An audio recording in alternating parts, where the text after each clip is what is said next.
Welcome, everybody. We're going to go ahead and get started. My name is Gene Jones. I'm Executive Director for an organization called the Southern Waste Information Exchange, and welcome to the 34th Annual Southeast Recycling Conference.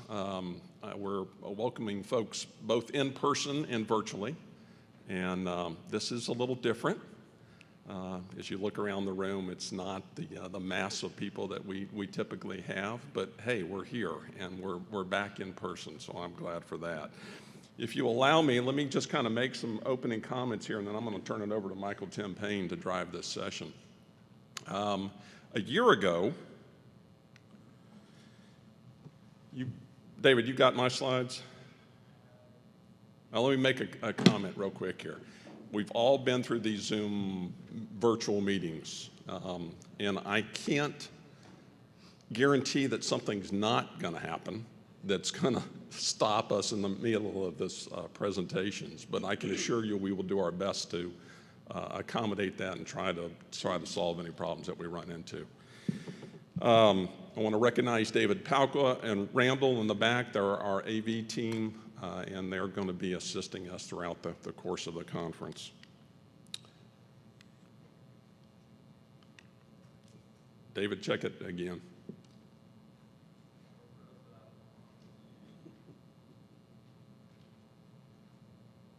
All right, that's good. Leave it there. This was me a year ago. My wife and I had gone to Puerto Rico for our son's wedding. This is the week before Southeast Recycling Conference.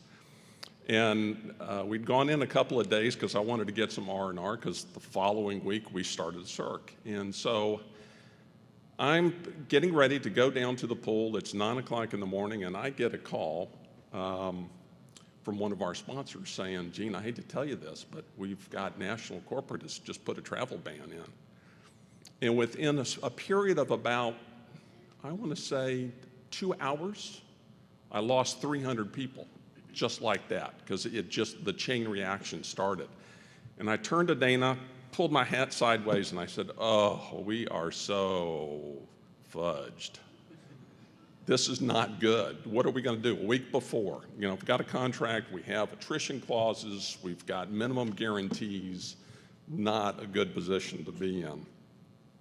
So fortunately, I got on the phone with the hotel, and the Hilton was just fantastic with us there in Destin and worked with us and said, Gene, don't worry about it. Just when you get back from the wedding, come in and see us. We went into Destin, and lo and behold, there's Nancy Womack. She had actually decided to come into Destin. We brought a couple of things. I already had the program printed, the name badges printed, so we went ahead and had our 3-person conference last year. At the bar, I think everybody would be happy because that's where networking goes at SERC in Destin, is at the bar. So we held our conference, and I think it was a great conference. It was a lot of lively discussion. And the best part for me was this is the first time I've ever won a golf tournament. So Dana and I and Miko went out on the course, and we shot the lowest record that I've ever shot.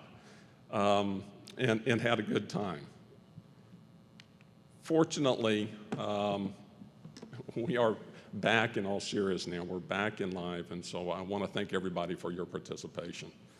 If you allow me, let me make some opening comments here. If you can, please silence your cell phones. Restrooms are right by the escalators, right by our registration desk. Conference support, if you run into any problems, please see me, Dana, Brittany, Ray, or Norbert in the back of the room. The hotel does have a conference business center, so if you need to send emails or print something, they can accommodate you. Proceedings. All of the presentations that you're going to see today will be shot to PDF, and we'll make that available post-conference. We're also recording everything, so if you want to come back and view the presentations again, you'll be able to do that. The attendees list. We will provide the attendees list. Typically, we do names and affiliations to all attendees. Our VIPs, our sponsors, and our exhibitors are going to get the full contact information. If by chance either the folks that are here in person or virtually do not want your contact information released, please email me and let me know. and I'll pull you out of that. So we're giving everybody a chance to opt out. I'm asking all moderators not to read speaker bios or abstracts at this point. Just they're going to basically introduce our presenters and what they're speaking on. I did send out the speaker compendium earlier last week that had all the bios and abstracts. If you have an interest in reading in detail, you'll be able to pull those up. Networking opportunities, all the breaks, receptions are going to be in the exhibit hall. Lunch is going to be behind us. There's another room behind us, so you'll enter around the corner here. So lunch will be provided. I believe it's in Salon or Ballroom D, I believe is the name of it. Topgolf, for those of you that are participating in the Topgolf event, that is tonight from 7, I think 15 or 7:30 to about 10:30. And then the golf tournament is tomorrow afternoon. We do have a couple of openings for the golf tournament if anybody still wants to join us. So that is my quick opening comments. I'm now going to turn it over to Michael and let him drive the session. Not much to drive. It's a pretty easy job. I guess Aaron Bird said it well. Talk less, smile more. So I'm going to get right into introducing. Speakers will talk for 20 minutes, and then we'll take questions individually from each. And from the back, if we have virtual questions, I guess you'll notify us and you'll put them on, and I'll ask for those virtual questions and you'll plug them in. Okay, so first, okay, the recycling business model is changing. Now what happens, how and when? Well, I've heard that for about 20 years, and it still seems to be changing now, but in a way it never has before. And we're very lucky to have Michael Hoffman, Managing Director and Group Head of Diversified Industrial Research for Stifel, Nicolaus and Company Incorporated. And he's a tremendous speaker, and we're glad to have him here. Michael? And Michael, if you Thank you very much. Michael, if you share your screen, please. All right, I have to, patience with me, I have to go to,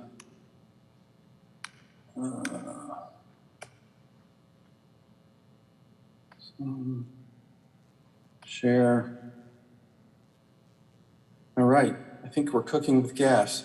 All right, thank you very much, everyone. Welcome to the conference. I do appreciate my being virtual. So I had exigent circumstances that prevent me from being in Orlando, but I look forward to being with all of you again in the future. So I'm going to tackle this from the perspective of what I do for a living, which is I'm a sell-side analyst and a wholesale institutional broker-dealer in Wall Street. That's a lot of words. I work in the financial markets. I'm theoretically a subject matter expert on all things that companies are operating in environmental, what they do for a living, and I build financial models around that and try and understand how public markets value them. So my lens is going to be about how they come at this as a business.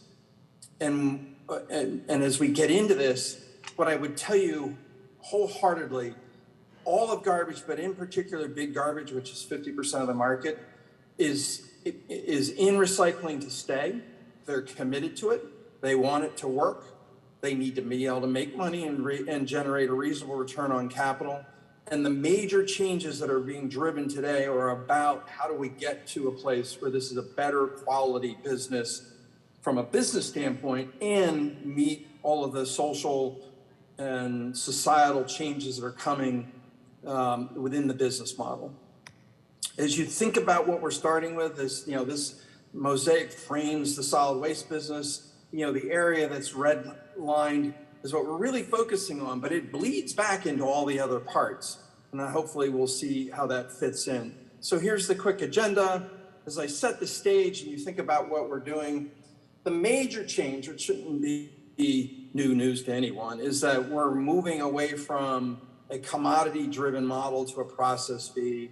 And to just set the definition here, historically, and I go all the way back into the 80s when the political environment moved towards we're going to recycle again, and lots of municipal governments were re-embracing this and coming at their service providers saying, add recycling. They all went, okay, and tagged on a dollar amount per month per household, and frankly never really gave it a lot of thought about the math. They were assuming they were making all their money off of trash.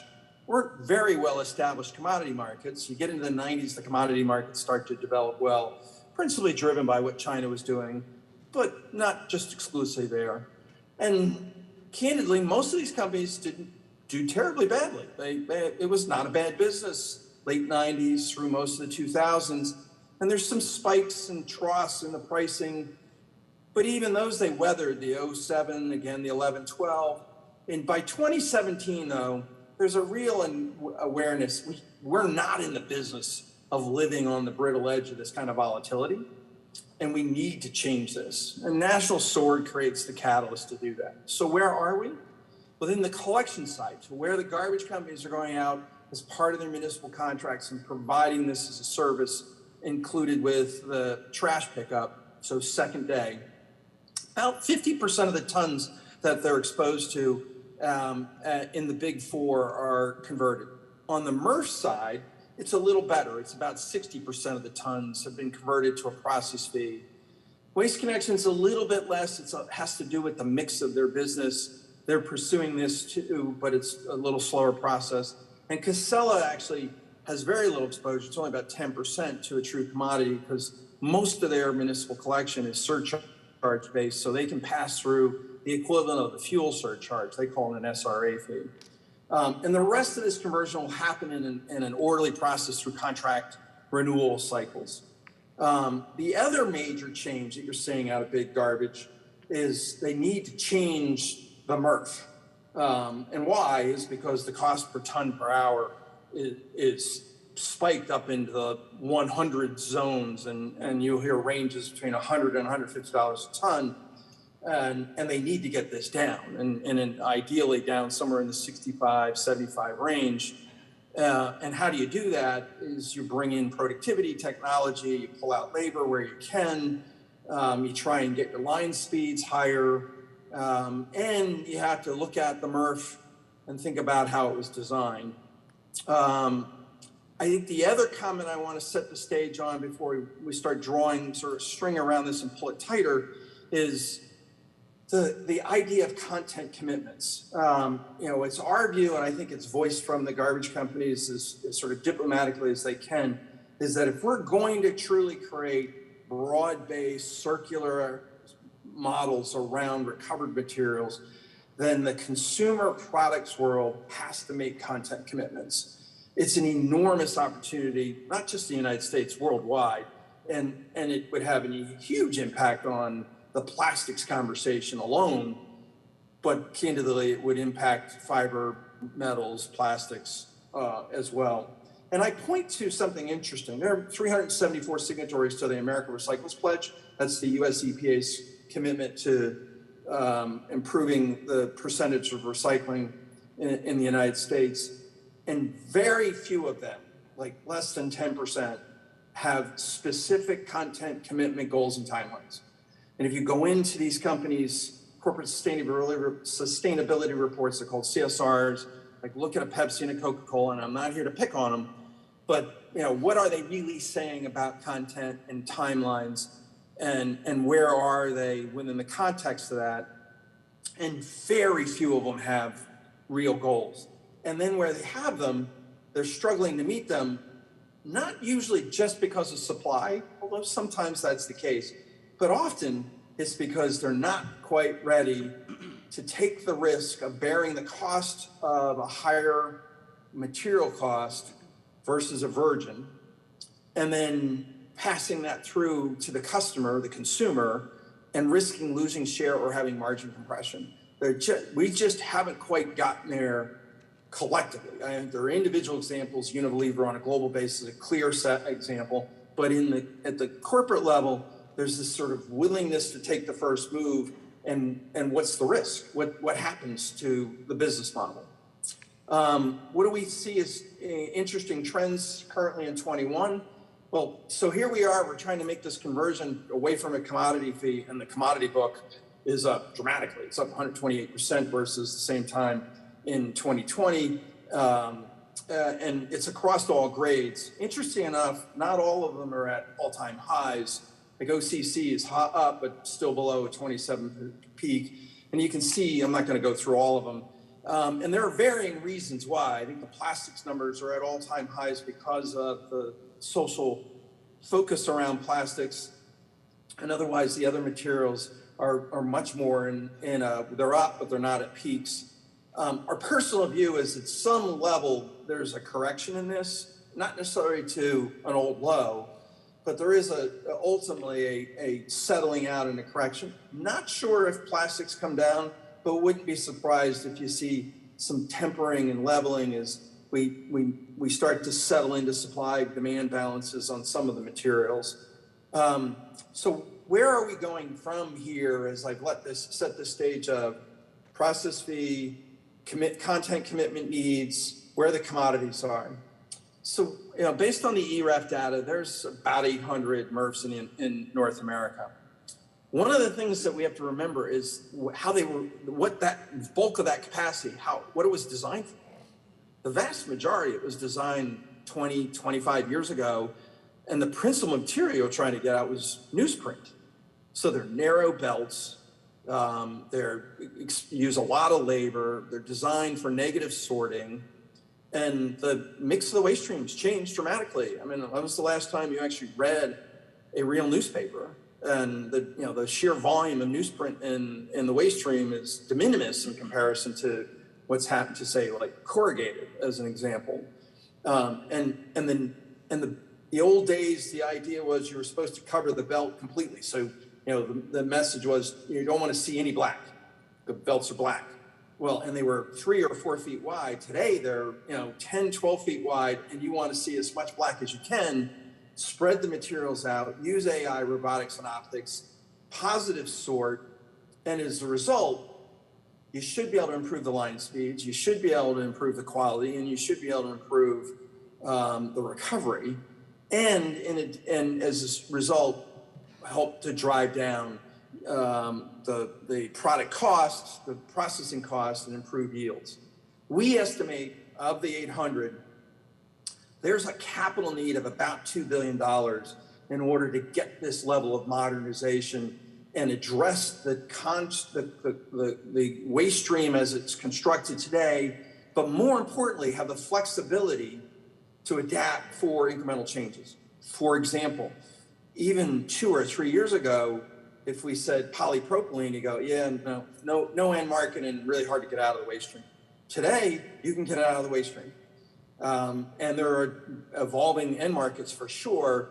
And why? Because of this technology opportunity. The optical sensors have improved to a degree that you can see it, you can redesign the plant such that you can truly get it separated. And now there's secondary markets developing for polypropylene.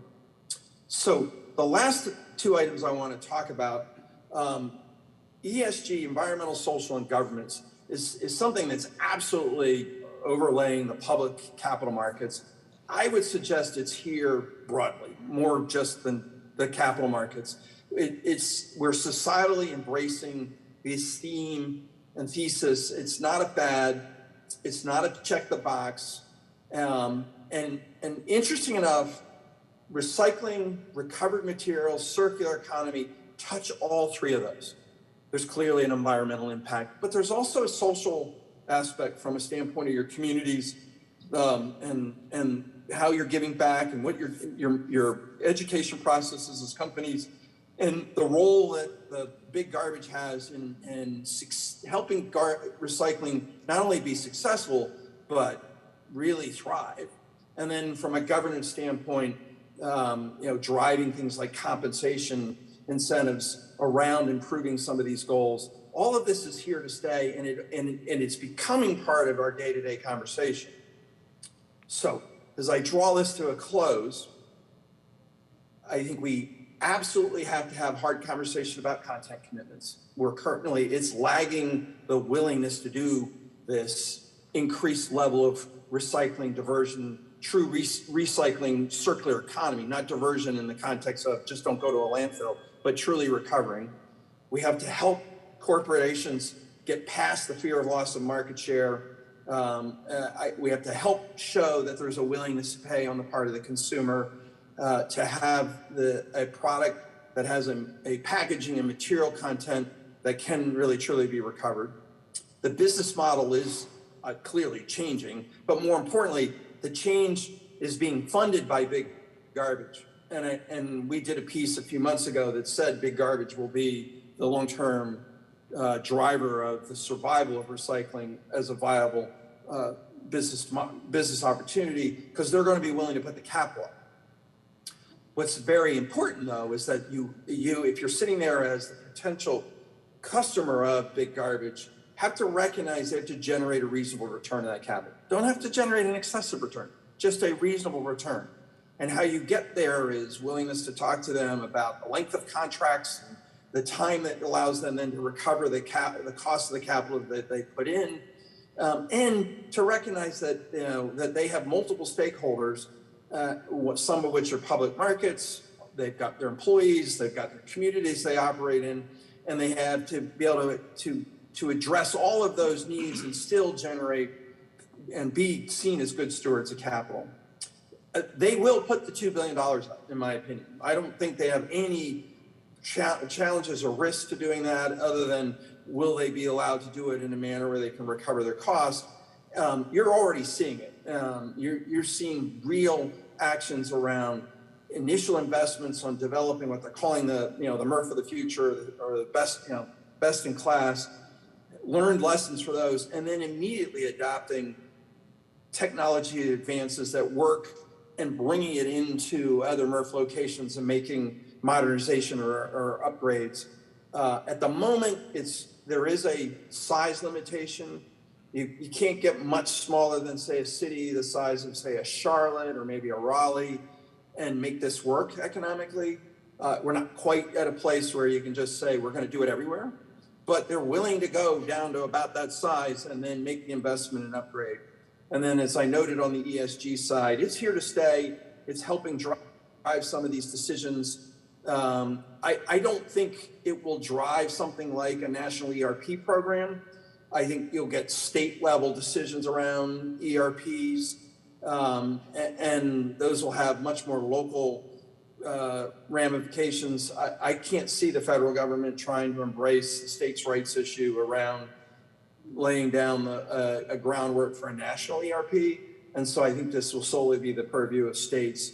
And we'll see if that ends up having a stickiness where it works, as opposed to companies start saying, all right, maybe I'm not going to sell certain goods into a state because of the complexity of what an ERP brings to that. Or they can't do it economically because of what those materials have to look like versus everything else they sell everywhere else. And with that, I'll open it up for questions. So first I'll ask, do we have anybody on the line that wants to ask a question? Okay, we don't. So I'll open it up to anybody out here. Anybody have a question for Michael? So Michael, I don't see any hands up right now, but maybe I can get it started. In terms of one of the risks for large investments by large garbage, the changing waste stream and the loss of paper, seemingly permanent loss of paper in some regards. Do you see that as a risk, and how is that going to play out with lower costs in MRFs? Well, corrugated filled in that void. The sheer number of boxes, I think we all can relate to this. And you think about when we put our own trash out, just how many hard corrugated boxes, hopefully you've broken them down and laid them flat. How many of those are going out with the trash stream? If you've got an all-in service picking it up, or if you're doing recycling, how much of that's showing up in your recycling? From a garbage company standpoint, the content itself changes. It isn't a point of angst per se. The biggest issue for a garbage company would be, does somebody try through a political or legislative process to disintermediate them at the loading dock and the curb, and they lose control of the trash? As long as they have control of it, they'll do whatever you want them to do with it. And with the presumption that whatever you're asking them to do works, is economical, and can be scaled. And economical doesn't require subsidies in perpetuity. And the scaling is a huge issue. It's got to be able to get to scale. It can't be a few tons per hour. It's got to be, 50, 100 tons per hour at a minimum size input capacity. on a scale standpoint. So the input into a MRF's a big number, and then the tons per hour to get it through. I think that's the bigger concern is the disintermediation on the collection side where they don't control the volume. As long as they control it, they don't really care what they do with it. And they don't really care what's in it per se. And that, we'll do whatever we can as long as it makes sense. What they have done, I think is different in the last 35, 40 years, is they've trying to take back, and in many cases are being successful, the education process. They kind of seeded it back in the 80s, and now they're trying to own the education process again and help the consumer have a better understanding what really can and can't happen. So you're seeing digital technology, consumer-facing digital technology, where they can communicate directly to the homeowner, to the business, and have real, cogent conversations about what is pragmatic and not, or what should or shouldn't be in the recycle. So can they improve contamination through this, and reduce it from the high teens, low 20% back into the high single digits, low double digits, and things like that, and improve the economics. Anybody else out there? Go ahead. Might have to repeat it. Okay, I'll repeat it. Go ahead.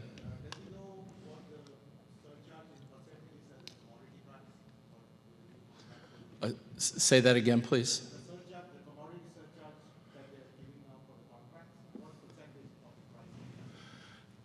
So when it comes to the percentage of price, I think I have this right, for the processing fee. What percent of the total revenue is that for curbside contracts? Well, so today, the MRF economics are built on if there was no value in the commodity and I have to run this MRF and be able to make a reasonable return on capital. So the tip fee, which is the process fee, at the end of the day, it's basically a tip fee. It reflects what's it cost to run the plant, process all of these materials, and at the end of the day, that is 100% is deemed expected to be 100% of the revenue. In reality, there is an economic value, even if it's super depressed, and they get some percentage of that in 10, 15%, and the rest of it's rebated back to the customer base. Okay, very good. I think we're out of time, and so I want to thank you, Michael. I think that was really interesting. I think that last point, that recycling companies are not valuing commodities at all anymore and just trying to get their costs back and their capital ROIs back from the processing fee is true. So thank you very much. Yeah, and I would frame this another way. You should think of a MRF as manufacturing, and the garbage industry has embraced I'm running a manufacturing plant, and I'm gonna build a business model around it as like it's a manufacturing plant. Sure. And that's the changes that have come. That's the kind of people they're hiring, and it's resulted in a change in the model. Sure. Well, we're going to thank you very much, Michael. We're going to turn our direction another way. Our second speaker, domestic recycling market development strategies and opportunities in the Southeast and beyond. Old friend of mine, Betsy Dorn. She is CEO and she is principal of Circular Matters, LLC, and she really is a true leader in recycling consultancies for as long as I can remember. So Betsy, take us away. Do I advance the slides? See if I can figure this out. Oh, there we are. Glad to be here and in person for a change. This is my first conference I've spoken at since COVID, so I think I can remember how to do this, I hope. My presentation is going to be a bit different because most of you are in the operations side of things or are making product or whatever. You're dealing with the physical commodities, and I'm going to be talking more about a planning process and one that's often undertaken by state governments. But I think it's really important that you all are are cognizant of what recycling market development is, what the process is, and because this is something that's going to start being done at the state level much more frequently in multiple states. Currently, we're involved in a state recycling market development planning project for the state of Texas, and several other states are launching projects like this, and they can affect your business. Let's see here. I'm not advancing. I hear a buzz, though. Oh, there we go. Okay. So I'll be covering the importance of recycling market development, what it entails, potential players, and thoughts on meeting today's needs. Let's see if I can get that. A little bit about my company. We're a small boutique consulting firm that works in the arena of end-of-life management of packaging and other material types. And we do recycling strategy development, everything from helping to build in markets, material composition studies, capture flow studies, et cetera. But a lot of our work these days is in the policy arena. And I'd actually rather be talking about policy today because so many exciting things have been going on in the policy space, and I'm thinking that a lot of you may not be aware of that. So if you want me to spend more time on that or want to address this in the Q&A section, this is an area that I work in predominantly these days and would be happy to answer questions or talk about that. So why do we need recycling market development? You know, there's been a lot of focus on strengthening collection systems, improving MRF operations, and so forth. But if we don't have a place for these materials to go, what good is that, right? Companies and governments are working to build a circular economy, and recycling is at the heart of what circular economy building is all about. And creating that flow is really critical.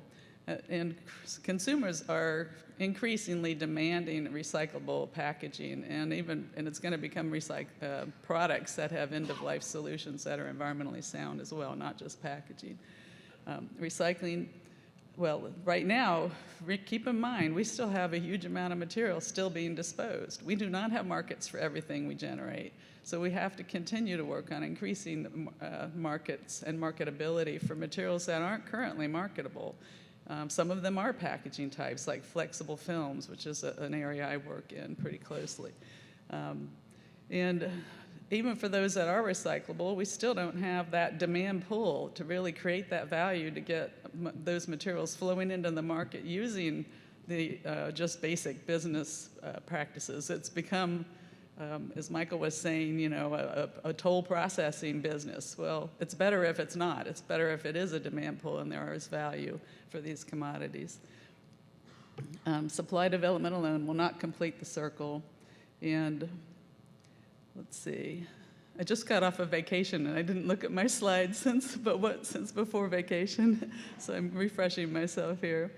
We can't keep relying on export markets. We learned that. We have to develop domestic markets for even just our own country's security's sake. We've learned that in all commodities, not just in the recycling space.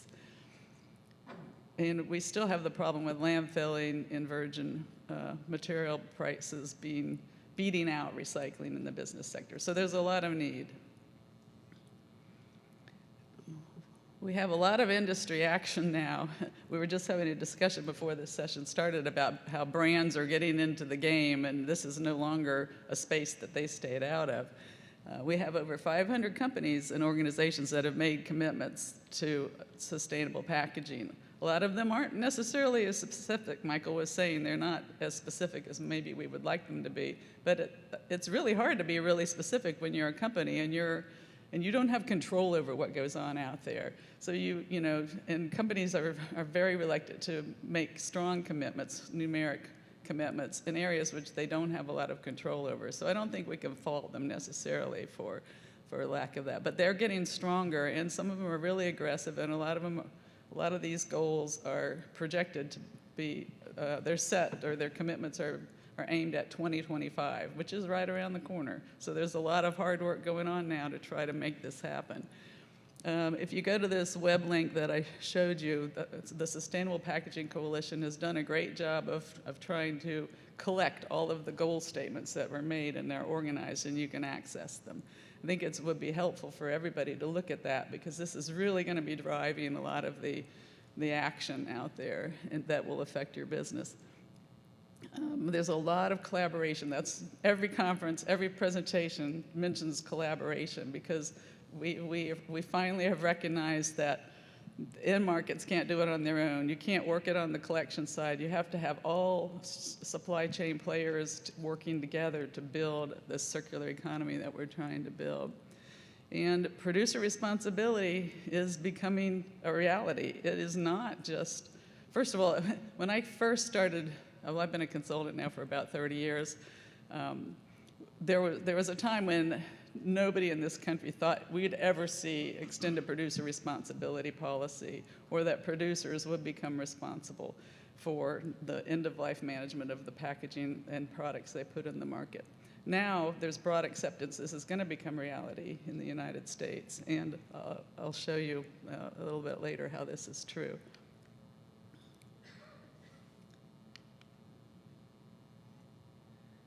We have a rapidly changing policy landscape. Just last night, I updated my slides because, the last time I did it was before vacation.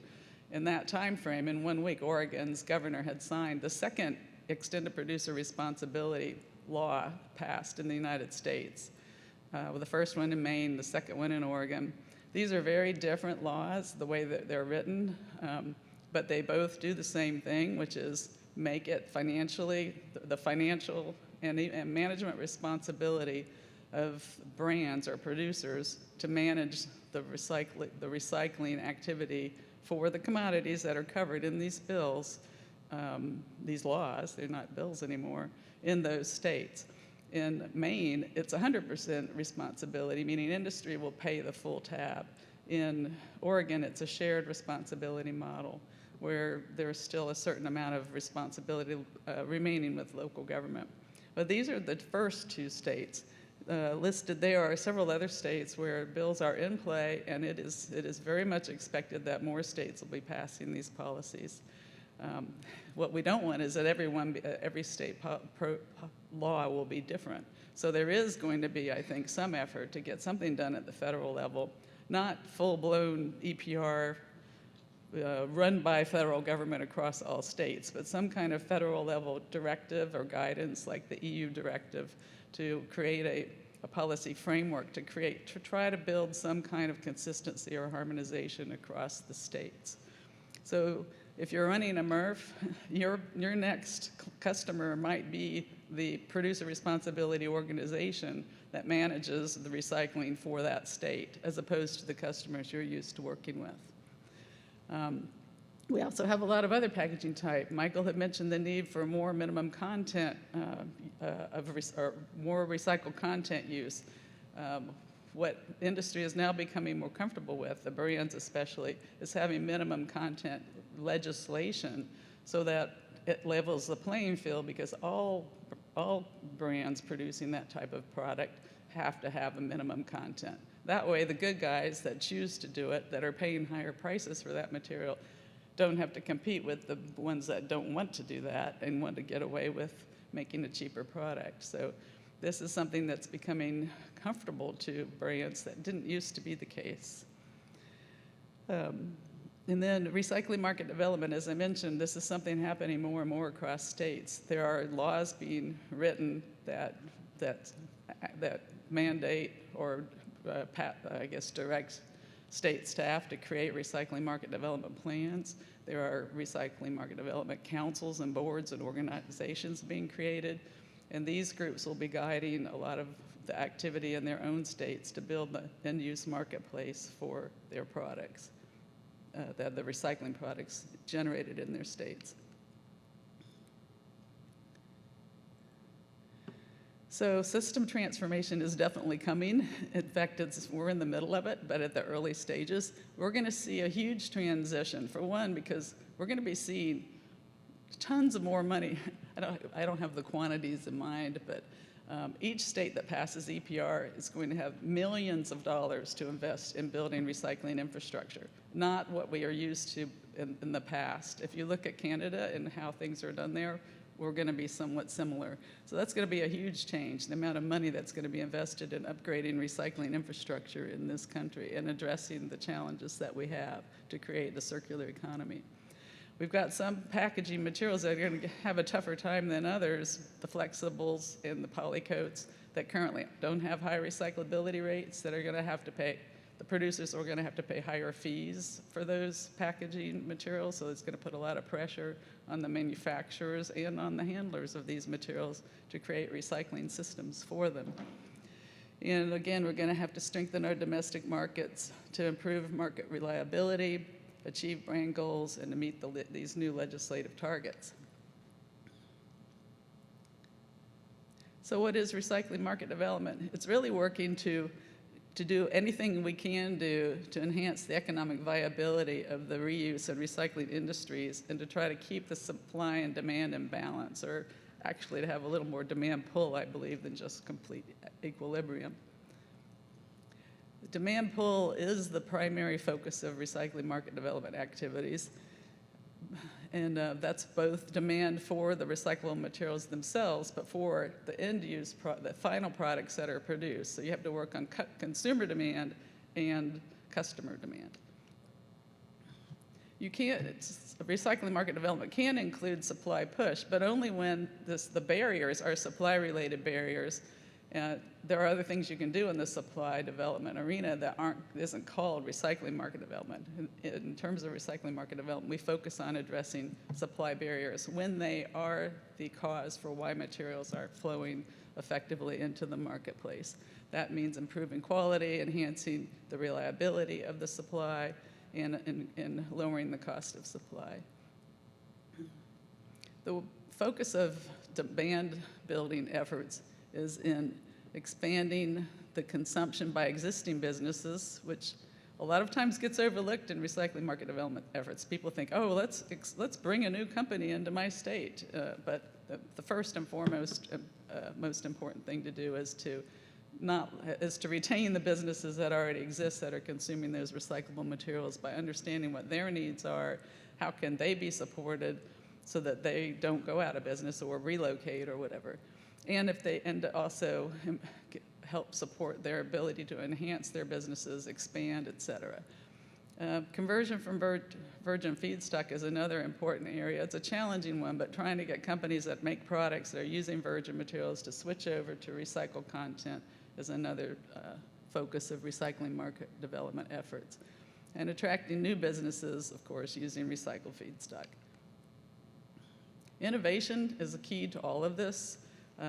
There are lots of efforts in recycling market development arena to spur innovation and even contests and challenges to stimulate innovation, both in the area of supply development and in market development. So there's a systematic approach to doing recycling market development work. First, you begin with analyzing the supply and demand and really understanding the relationship between supply and demand. You know, is there too much supply and not enough markets to absorb that material, or are the markets saying I can't get my hands on enough supply in order to do what I want to do? Identify those barriers, the critical barriers that are in the way, and then look at the tools to address those specific barriers. Everything in recycling market development is focused on overcoming barriers. And then identifying and assessing the opportunities to overcome those barriers and the resources and partners to carry out that work. And then finally, to develop and implement the recycling market development strategy. So this is a planning process, as I mentioned before. These are the types of barriers that recycling market development can address. They're ones you encounter all the time: risk and uncertainty, information gaps. You can read the list here. They can be cross-material or material-specific. And there are a variety of tools, information facilitation, technical assistance, money, buy recycle programs, financial incentives, tax incentives, and policy. I have several slides here that lay out what the key barriers are, and what you do in this planning process is, whether you're working on an individual commodity or looking across commodities, is we consultants, we build these tables, right? That's what consultants do. So you look at, okay, for this particular barrier, what kind of tool can I use, and what are the mechanisms related to that type of tool that I can employ in order to overcome that barrier or address that specific barrier? And so you can look at these at your leisure later. You can get this PowerPoint presentation because we're tight on time.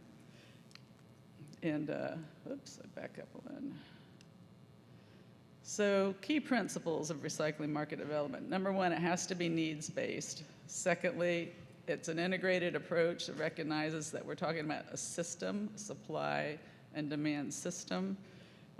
Everything should be appropriate in scale. What works in an urban area isn't necessarily the same strategy you would apply in a rural area. Some things need to be done regionally across multiple states as opposed to only in one individual state. And then selecting the right tool for the job. A lot of times people think it's all about money, and that isn't necessarily true. We've had many opportunities. I can think of some with Bill Moore in the room here, where we've just brought suppliers together with mills and in markets and got them talking to each other and worked out some solutions just by bringing people together in one room. So in terms of the considerations to weigh, obviously cost is important. Ability to really influence that market. We can't change everything. We can't change virgin material pricing, but there's some things we can change. So it's making sure that what you do is feasible, that you're working on, that you actually are going to be able to make a difference in diverting materials and the diverting materials that are important to divert. And quick implementation is often really important because you want to see results. And it's always a partnership process. As I mentioned before, collaboration is key. And then keeping an eye out on the impact on other programs. What's going on in the recycling market development arena, which I think is a little bit troublesome, is we have a lot of one-off type projects here and there, as opposed to a real holistic approach to doing recycling market development that recognizes if we're going to create a circular economy, we have to bring recycling market development down.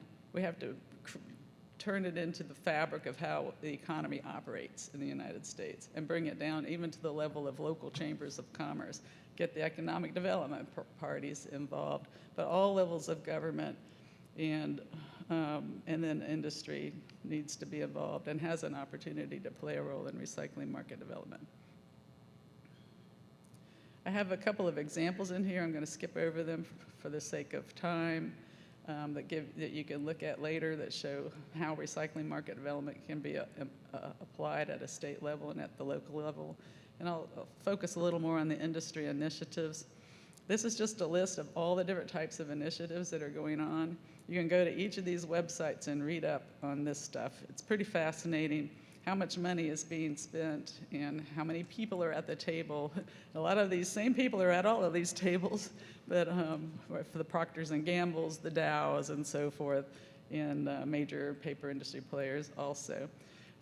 There's one thing I see that is often challenging is that a lot of times those that are in the room are leaving some folks out, like the operators out. So we do need to look at how do we have more input from the field, so to speak, in some of these discussions that are going on and these decisions that are being made. So I hope by filling you in on some of this stuff, maybe you all can plug into those activities more in your arenas that you operate in, because we do need to move forward. And I'm just going to scoot on down here. It takes political will, but we've got that now. We're seeing that happening. We are seeing resources being brought to the table. We need a more holistic planning approach. regional partnerships. I said economic development agencies to be involved. And then with all of that, we should get more system improvements. We need to inform the public that recycling isn't free.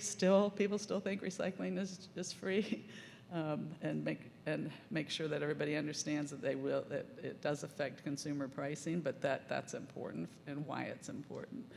And we have a lot of policy being passed now, and these decision makers need to understand how to do policy correctly. We don't necessarily have that expertise at our elected official level, so that's a major challenge we all need to work on. And then everybody needs to buy recycled content products. And with all of that, we should be able to move forward. Thank you.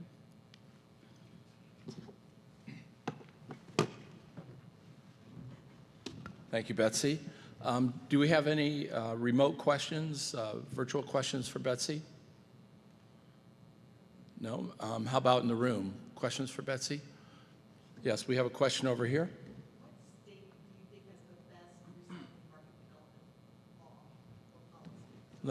law or policy? Let me repeat that. What state has the best market development law or legislation?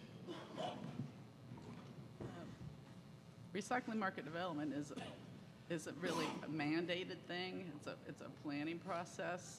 We've got,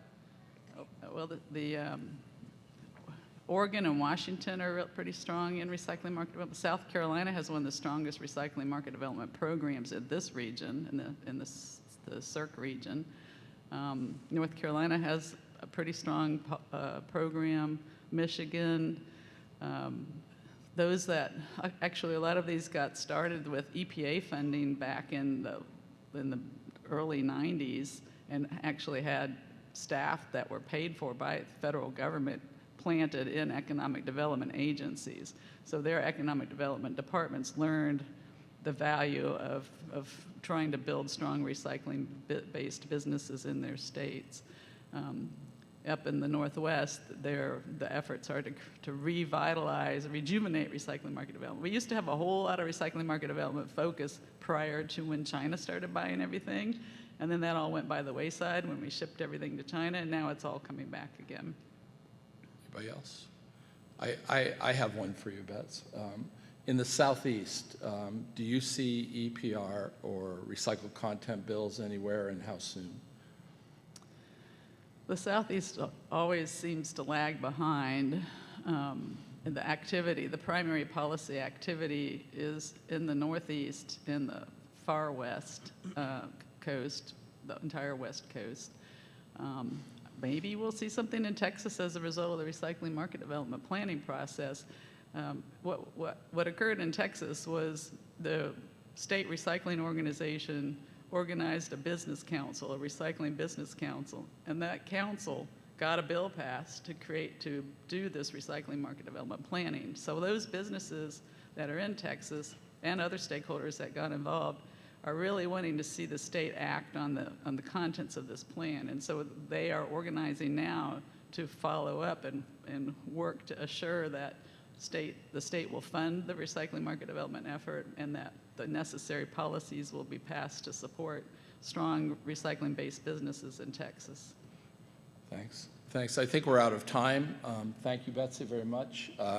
So we go from the business of recycling to policies.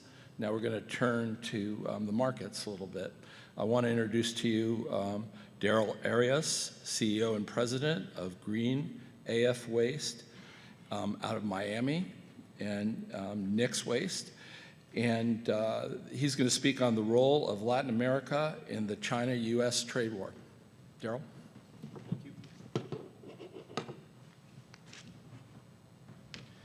Hello. Good morning, guys.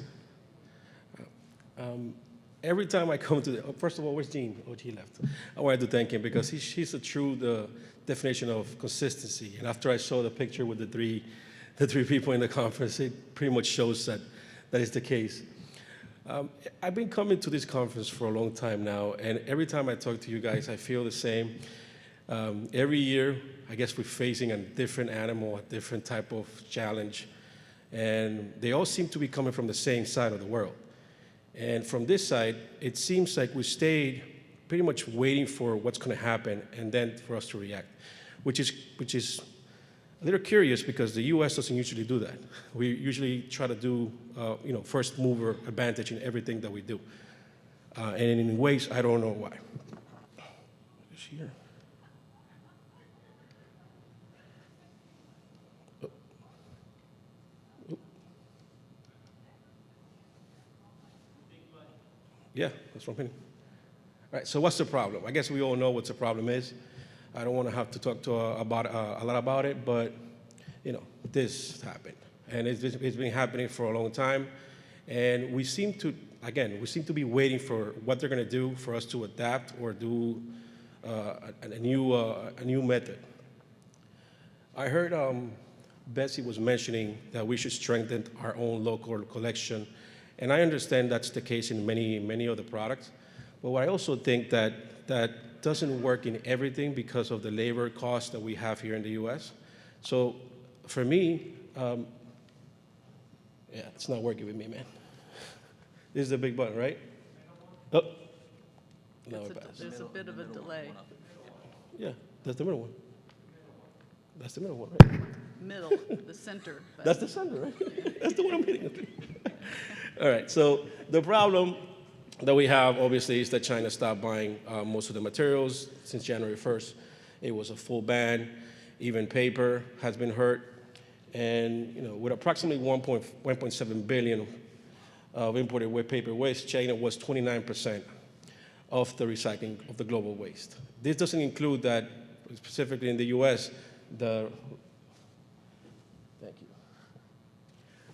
recovery in the U.S. is not high at all. So imagine they were already picking up or taking most of our waste when our recovery rate is not even as high.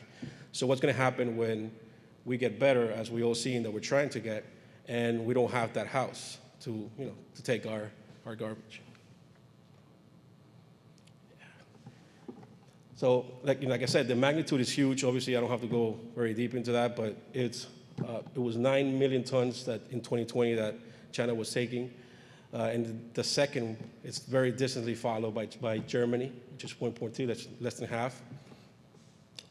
But there's an interesting thing there, and that's where I'm going with this presentation. Look how Mexico is in the top 10 with 1.6 million.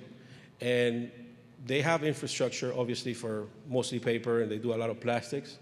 And that's something that we have seen that has been growing steadily for the last couple of years. And now that we have the problems with Asia, then this is back in the spotlight. So possible solution.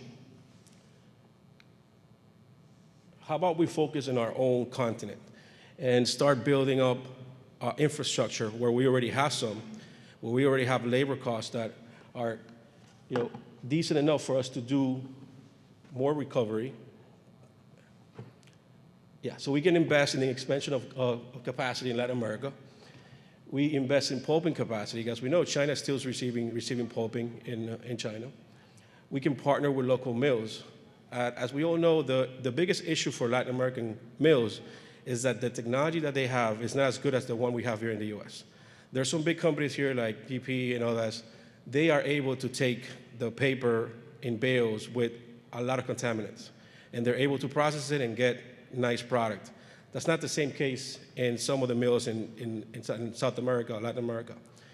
They have to, because they have older technology, they have to receive a higher quality material, which in turn obviously slows down the amount of waste that we can send that way. So I feel like we could be looking at that and investing and maybe making those partnerships with those mills so that we can have another house in our own backyard to process our products. Why? Well, first of all, Latin America has a better business environment. We have a better relationship with the U.S. Some countries more than others, but we're still a lot better than that continent. And we have a better freight. We have comparable labor costs, and we have strong emerging economies. We have really big countries that are growing every day, and I feel like it's a perfect strategic partnership with the U.S. where we can not depend on things coming up like the blue sword, the green fence. I don't know. They're coming up with the the red gun. I don't know. They're gonna keep coming up with stuff that is gonna just stop our industry, and we keep waiting for them to do something when we're losing money here that we could be investing in the infrastructure in those countries. Now, if you are going to do business in Latin America, which I right now, my company is advising a few that are looking at places where they can build small mills and mostly pulping mills. The first thing you have to do is try to find a local consulting firm. Doing business in Latin America obviously has its challenges. You have to know who you partner with, and you have to know how to do it. So you have to get a local consulting firm. The best case would be for that local firm to refer you to an existing recycling company that can allow you to understand how that particular side of that industry works. If you're in plastics or paper, it will allow you to give you that information. And this third one is tricky as well. Going through the government agency in that country, there are good cases where the governments in those countries actually do help you, but you obviously have to be careful. We have been working with a country that actually has shown us very, very good, and they have been very good with us and showed us the information that we didn't think they have. So it's not necessarily a bad thing to work with the governments in those countries. Now the challenges, obviously, if we go all full force into investing in Latin America, we still have some challenges. There's the fact that India is huge in terms of they already have infrastructure. So what happens if they keep fighting for that material? Well, my opinion is that it is a challenge, but since our recovery rate is so low, I think we still are able to send both ways. The lack of infrastructure obviously is definitely a big challenge, and that's the reason why I want more U.S. companies to look at Latin America and start investing in that infrastructure, because when we do get that infrastructure, it's going to be it's not going to be a challenge anymore. You have Indonesia, which has also shown that they're willing to do, but at the same time, I was reading that they also were thinking of banning some of the materials too. So the risk is still out there with all these countries. Quality control is a big thing in Latin America because, again, we have been working with different types of vendors, with different type of buyers. I've been buying in Latin America for the last 10 years, and it's different everywhere you go. And the quality standards that some mills have is way different than the quality standards that others have. They all kind of recognize ISRI, but at the same time, they have their own methods of quality control. So it's a little bit of a challenge. And then the big one is the pulp demand is still in China. So the boxes are still needed in China at the end of the cycle, right? Well, that can be affected by, there are some initiatives where they are putting, they're sending the materials in bulk, and then they're packaging in wherever they're shipping it. It could be here, it could be in the US, or it could be anywhere. So they sent the materials in bulk, and then the big box or the small box where it's going to be delivered gets made in the place where it's going to be shipped. I think that's something that should be explored in the coming months, years, because as e-commerce keeps growing, then we don't have an alternative. We have to find a way of making that more efficient. And again, having the pulp demand in China is a big challenge because at the end of the day, if we recycle it here, the pulp has to still need to go back to China and to become a box again, which obviously it's a risk. Conclusion. I was very brief, but the only thing that I want you guys to take from this is the fact that we should be looking at our own backyard to minimize the impact of Chinese-U.S. relationships. We should not be waiting for them to see what they're going to do, to see if they're going to open up, to see if they're going to do any difference. I feel like we should be doing that ourselves. We have the need because their companies here are losing money right now. So it's not like this is just something that we want to do. We have to do it. And the infrastructure exists in Latin America. We have mills already. There's people that work in these industries already. So to expand it, should not be as hard as if we would start from scratch.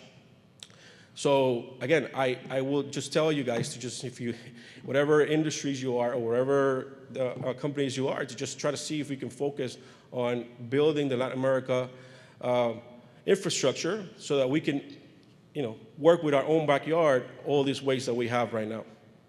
Thank you, guys. Thank you very much, Daryl.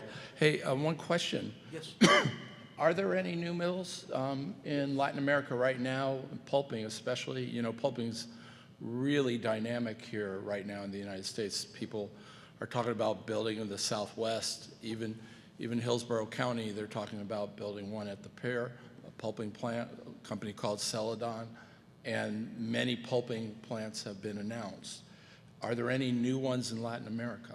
So there is one that I know of in Colombia that's building a new one. It's not a company that we know, but it's a new company that actually reached out to us because he wanted to see where was the best place to open up. And there's another one, but it does more like tissue mill in Dominican Republic, where I'm from. Okay. And there is obviously capability of opening up a lot more over there. Okay. And what about, if you were looking at, Latin America is a big place. It's not like a one brick of countries that are the same, but just have dividers between them. If you were looking at the best places in Latin America, where would you look? Okay. Well, the first thing you have to do is look at the political landscape of that particular country that you want to go into. You know, Colombia is a good place. Dominican Republic is a good place. But then again, I'm Dominican, so you would think I'm biased. But you have Dominican Republic, which is a very stable economy with, you know, close proximity to the U.S. We're 1 hour and 40 minutes away from the U.S. in a plane. Ships come here in, 4 or 5 days are here. So the communication between countries is good. You have also Uruguay. You have El Salvador. There's many opportunities, and El Salvador already has a lot of mills in there. I know you saw that it was 1.6 million that Mexico was, but it's not on that list. But Colombia is there with 600 million, and so there's a lot of opportunities because they already have some structure. Mm-hmm. It's just basically improving it. Good. I want to ask, do we have any remote questions? Someone out there want to ask a question to Daryl? And how about in here? We have a question? Yep.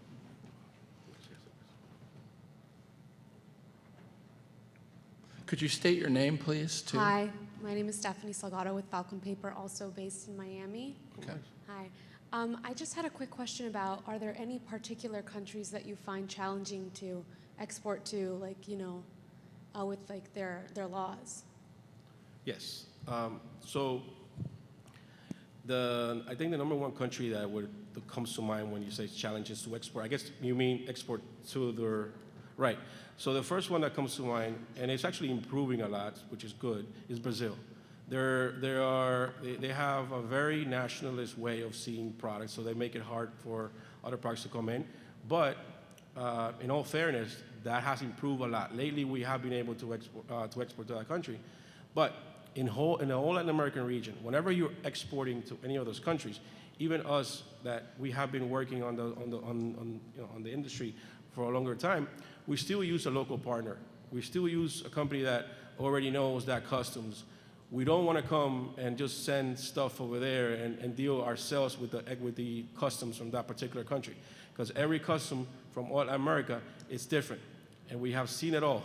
They come up with new rules, new stuff, because if you have somebody that does it every day, they deal with that. So you basically have to always find a partner that's local. And in Brazil, that's more important than every other country, because I believe that they had a law, and I think this president has changed it, but they had a law where you couldn't export to Brazil without having some kind of partnership that was owned by a Brazilian or something.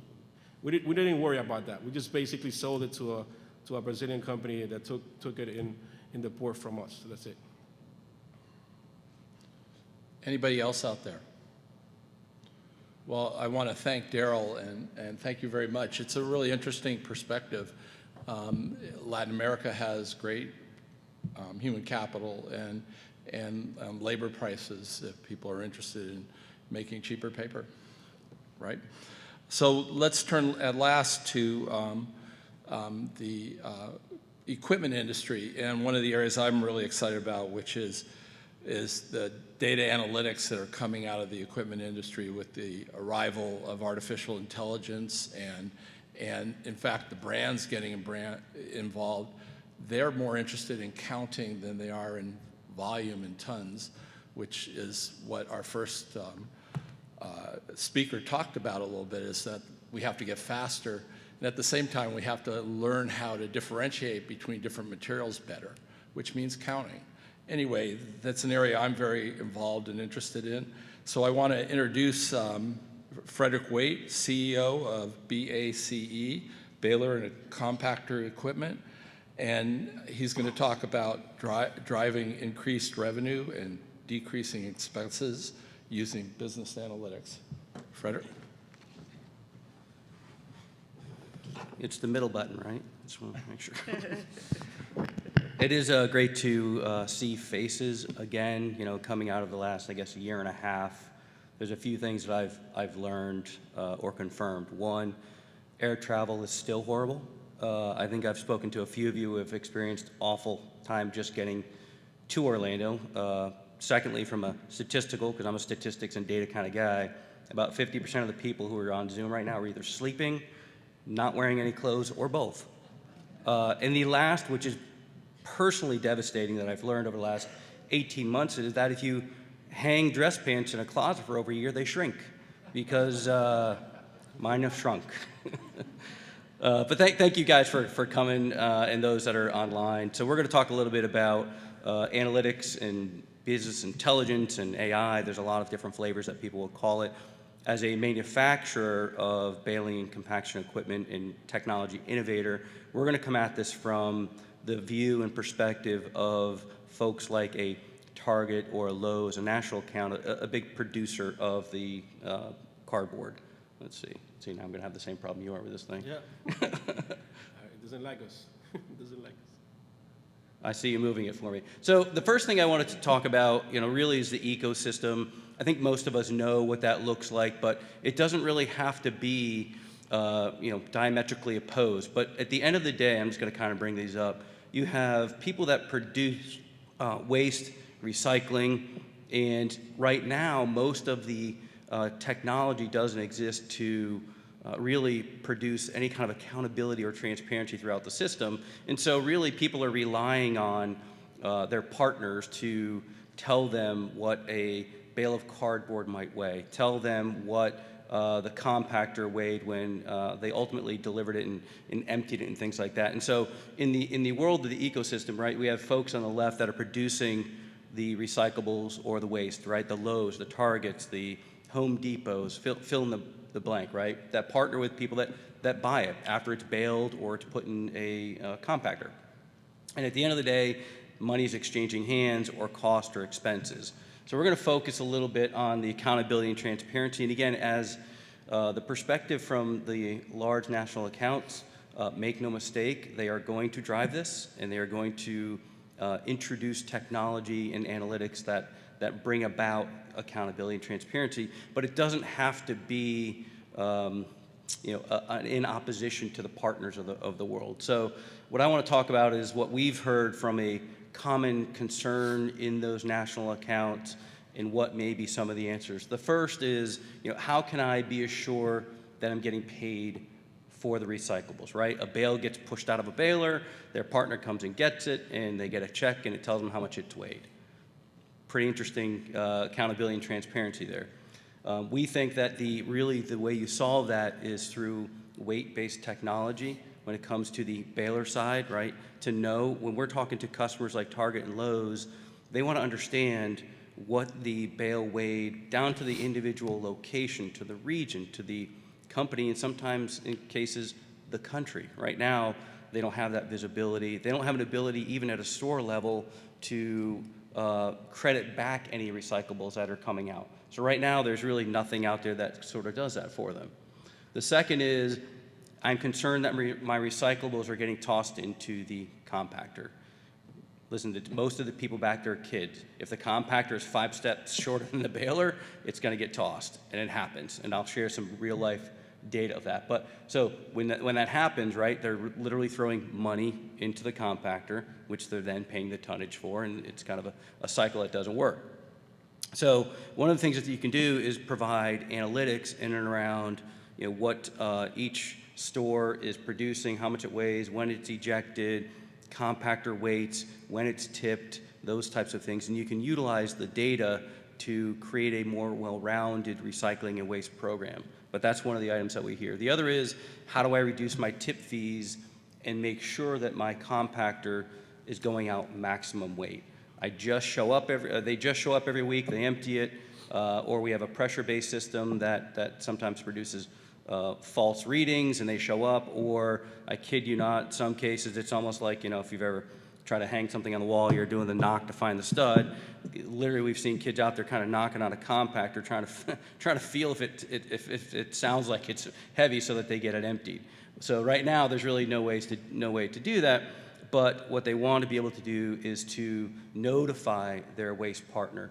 And rather than coming every week, why not introduce analytics and technology that can track the weight, the actual weight, not pressure, of what is in the compactor so that it can notify the waste partner when to come pick it up versus just on a milk run, as we would say, right, every week. The other is, how can they make sure that the compactor's picked up, but it's not overweight, right? In certain areas, you can get fined if you have a compactor that goes out overweight. So it's not just about maximizing it, it's maximizing it right up to the point to when it can leave full, but not overweight. So again, there's things in and around weight and capacity management. And then the other piece of it, which might not seem a part of sort of cardboard and waste, is if I have all this, how can I create a preventative maintenance program that is usage-based versus just, I got to do it once a quarter. I mean, it really should be just like we drive our cars, right? We don't get our oil changed. Hopefully nobody does, just based on calendar. We wait for the car to tell us at this point, or the little lights to burn out. It's the same way with equipment, because when you take all of these pieces of data and you combine them, it does more than just track your OCC by individual location or by shift. It does more than make sure that your compactors are going out full. It does more than provide information around how you're performing at a store level. What you can now do is take that data, because you've got things like number of strokes, hours of usage, and you can start to build technology and AI that does predictive service versus just show up to do preventative maintenance. You can do it based on the number of strokes. You can do it based on, am I running at a pressure that is above normal, right? To do things that are proactive to the machine to either, in some cases, shut it down before they blow a motor or a pump, versus just having a preventative maintenance program, which frankly a lot of people in the national accounts don't even do that, because a baler and a compactor, they just kind of fix and break fix versus actually proactively doing it. So when you look at the sort of the desires of the customers on the left, the targets and the lows, they absolutely want to inject accountability and transparency. I think it's mutually beneficial because, if I'm a paper partner, I won't use any names, I've got to take that bale, I got to bring it back, I got to get it weighed, I got to then tell the customer. Boy, what if the customer at the store or at the corporate level could just hand me a report that says, 10 bales were generated at this store weighing the exact amount of weight, and I could pay against that, versus I could now remove a lot of the sort of administrative cost for the processing of it. Same thing if we could marry up the weight that is in the compactor that it gets emptied, partner with their waste partner that delivers a report that says, this thing got emptied 6 times and this is the exact weight every single time that it got emptied. Marry that up to make sure that everybody's sort of transparent and accountable throughout the process. So it's coming. I don't think you can sort of hide in a closet and hope that it doesn't, because the national accounts are going to drive it, and they're producing a lot of waste and cardboard. So what I wanted to do was just kind of give you in some cases, a real life case study of what it actually would produce with and without business analytics and artificial intelligence. So case study is 1,000 balers producing 225,000 tons of cardboard. This is probably a moderate-sized national account, and 1,000 compactors. Without any business intelligence, here's what we have found, both in our data as well as direct customer information. Average bale weight, 850 pounds. That's about what it is. Well, when you produce 850-pound bale weight to process 225,000 tons, you're basically producing 530,000 physical bales. So again, I'm a data guy, so just follow with me on numbers here. In a compactors, if you empty them every week at an average of $400 a tip, so you got 52 weeks, you're essentially going to spend about $20.8 million a year in tip fees. Forgetting that's sort of separate of the tonnage, right? That's just tip fees, tonnage can vary and all those kinds of things.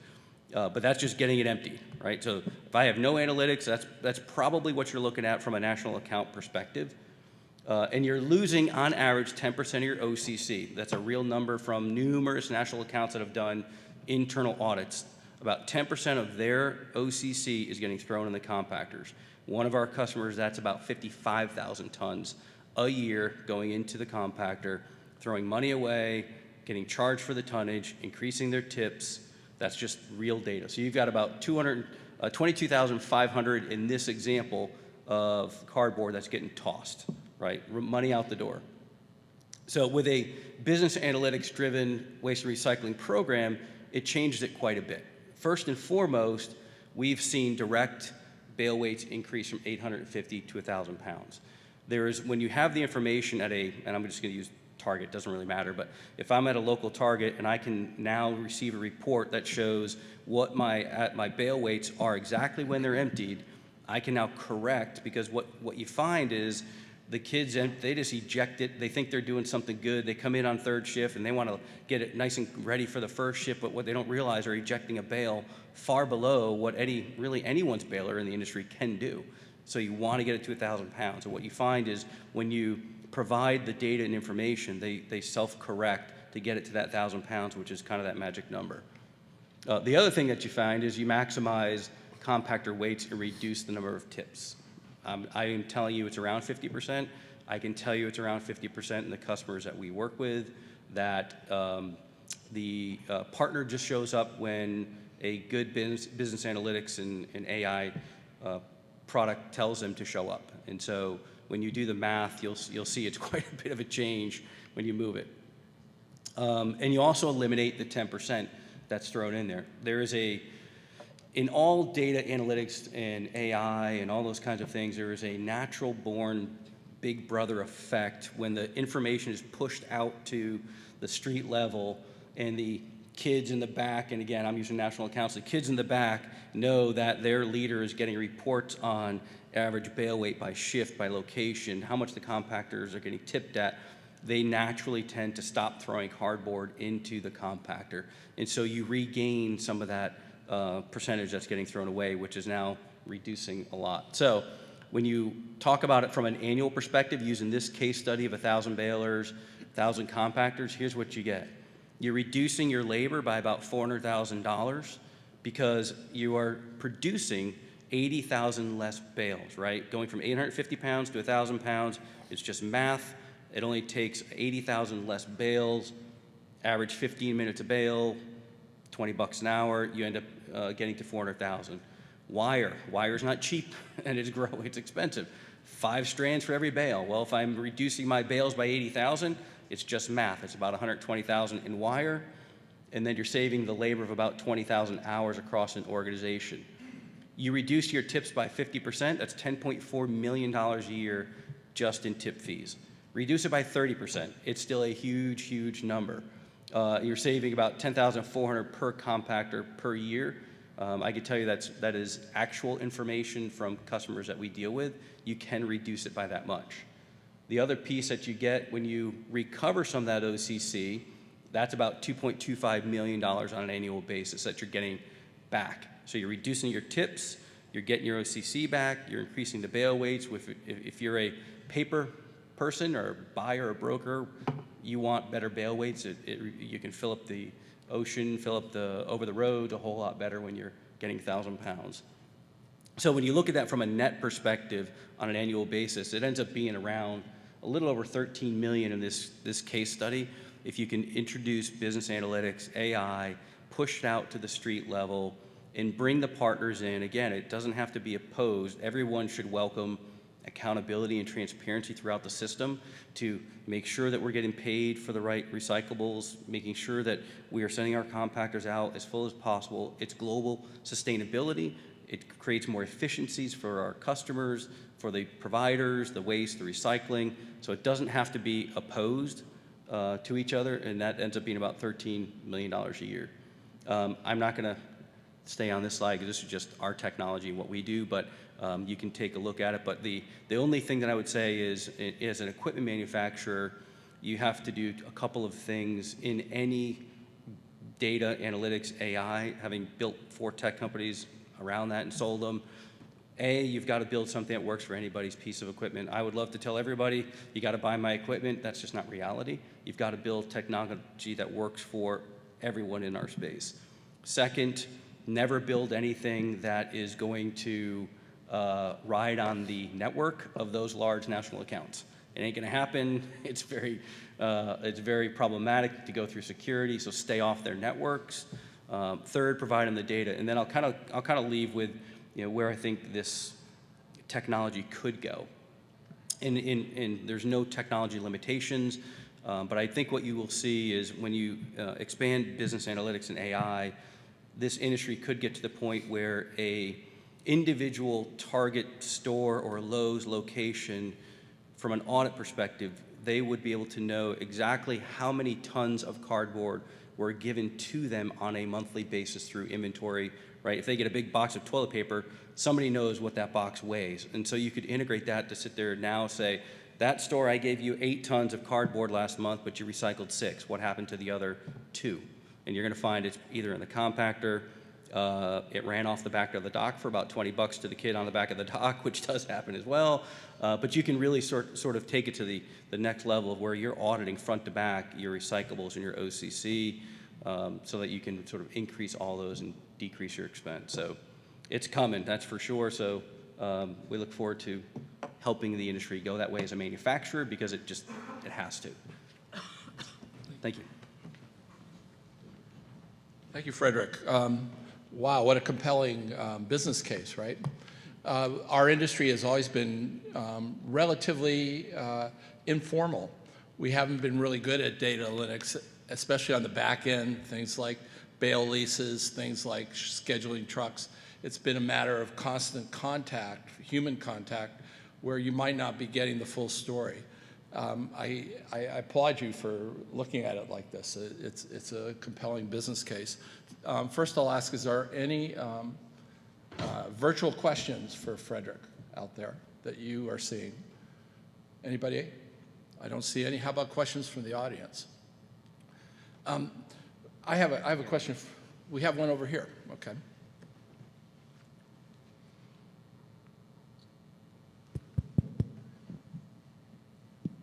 Hey, good morning. Thanks for the presentation. Josh Sterrett. On your business case, what would be the outlay for that 225,000 national account to the investment side of it? You gave us the savings and increased revenue, but just curious the investment side.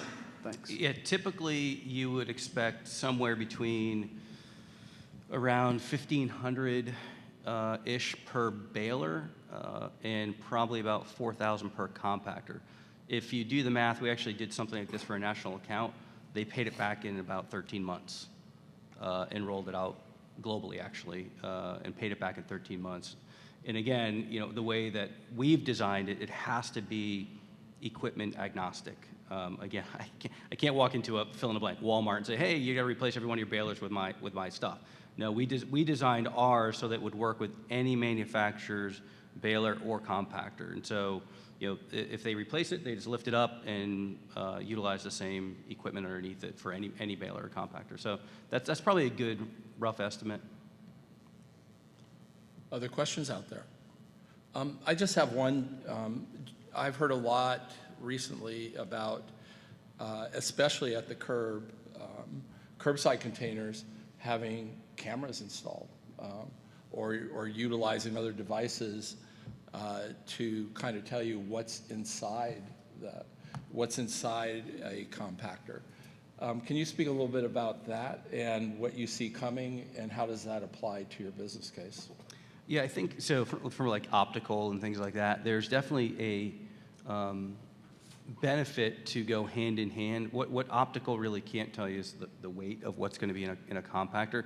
It can self-correct if they're throwing things in there. We literally just had to replace a brand new piece of equipment because somebody threw a lawnmower in it and ended up catching fire, burned the whole thing up.